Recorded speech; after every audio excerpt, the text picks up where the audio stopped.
नमस्कार, मैं doctor Kumar Ashish, consultant neuro and spine surgeon, Ishan specialty clinic, Manduadih, Varanasi आपका स्वागत करता हूं।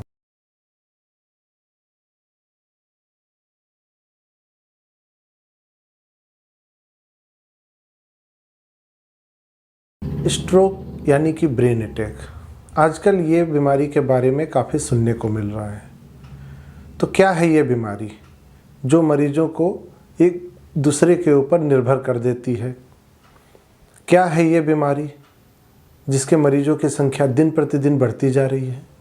तो चलिए आज हम इसके बारे में बात करते हैं। स्ट्रोक यानी कि ब्रेन अटैक। जिस प्रकार हार्ट में अटैक होता है उसी प्रकार ब्रेन की नसों में भी अटैक होता है, जिसे ब्रेन अटैक या स्ट्रोक के नाम से जाना जाता है। तो ये ब्रेन के खून की नलियों की बीमारी है। ये 3 प्रकार की होती है मुख्यतः, जिसमें पहला प्रकार होता है जिसमें खून की नलियों में थक्के के द्वारा रुकावट आ जाती है। उस रुकावट से दिमाग के एक हिस्से में खून की प्रवाह रुक जाता है और वो हिस्सा नष्ट होने लगता है। दिमाग के जिस हिस्से की खून प्रवाह रुकेगी उस हिस्से की कमजोरी आने लगेगी। जैसे कि अगर हाथ या पैर की नसों में कमजोरी आ रही है तो वहाँ पे लकवे की शिकायत आएगी। अगर बोलने की नसों पे असर पड़ा है तो आवाज़ बंद हो जाएगी। देखने की नस पे असर पड़ा है तो रोशनी कम होगी। तो ये मुख्यतः पहला प्रकार है जिसमें नस एक थक्के के द्वारा ब्लॉक हो जाता है। अब हम आते हैं दूसरे प्रकार के बारे में।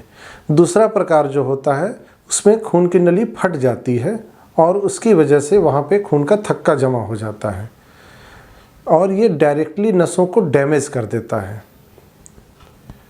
यानी कि जिस जगह की नस डैमेज होगी वो कमजोरी मरीज को मिलेगी। अगर हाथ पैर की नस डैमेज होती है तो हाथ पैर में लकवे की शिकायत रहेगी। देखने की अगर नस पे डैमेज है तो आँखों की रोशनी में कमी आएगी। तो ये दूसरा प्रकार है। तीसरा प्रकार यानी कि जिसे हम TIA यानी ट्रांजिएंट इस्कीमिक अटैक बोलते हैं। तीसरा प्रकार एक प्रकार से वार्निंग साइन होता है। वार्निंग यानी खतरे की घंटी। ये इसलिए खतरे की घंटी बोली जाती है क्योंकि जिन मरीजों को TIA होता है उनको इसी प्रकार की परेशानी आती है, लेकिन वो मुख्यतः 24 से 48 घंटे में ठीक हो जाती है। लेकिन ये खतरे की घंटी होती है कि आने वाले समय में एक मेजर पहला या दूसरा प्रकार का स्ट्रोक मारेगा। तो इसे खतरे की घंटी इसीलिए कहा जाता है। तो जब भी मरीज को कोई भी परेशानी होती है तो उसे चाहिए कि इसके बारे में वो तुरंत न्यूरो विशेषज्ञ से मिले, उनसे बात करे और इसके आगे कार्यवाही करवाई जाए।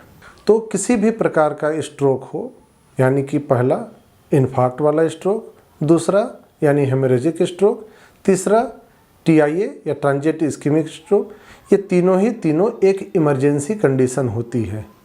इमरजेंसी यानी मरीज को बिना देरी किए, समय को बिना नष्ट किए तुरंत ही किसी न्यूरो विशेषज्ञ से इमरजेंसी डिपार्टमेंट में संपर्क करना चाहिए और अपनी परेशानी की समुचित इलाज की कार्रवाई शुरू करवा देनी चाहिए।